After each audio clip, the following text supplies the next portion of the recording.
Défaites successives exposées aux milices d'Al-Houthi au Yémen. Après que l'armée nationale a réussi, avec l'appui et le soutien des forces et la coalition soutenant la légitimité menée par l'Arabie Saoudite, et de récupérer plus de régions au Yémen de l'emprise Al-Houthi pour imposer un contrôle de la sécurité, ce qui a provoqué la colère d'Al-Hamadain et lui poussé à faire de nouvelles tentatives pour sauver le Houthi. Afin d'atteindre son objectif, elle a ordonné les milices populaires du parti réformiste des frères musulmans de commettre des massacres ayant fait au moins de 35 morts et 52 blessés dans la ville de Taïz. L'attaque a été menée sur la ville de Taïz, l'aide d'armées lourdes,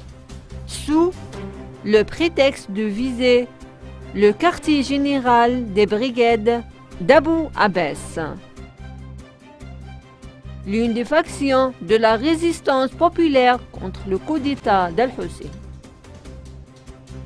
Ces milices ont attaqué la vieille ville après un blocus imposé aux habitants de la ville depuis quelques jours,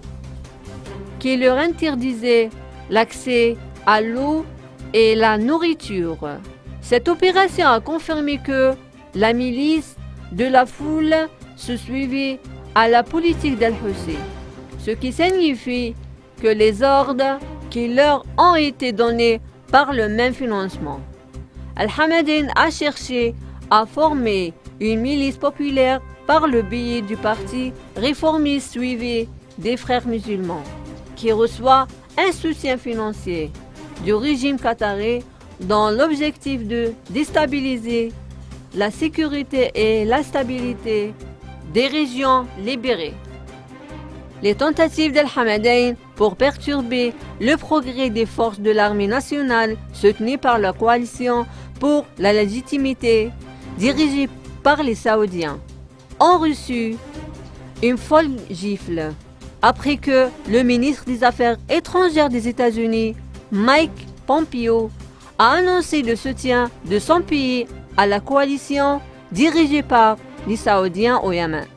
en soulignant que la nécessité du soutien de la coalition au Yémen afin de ne pas transférer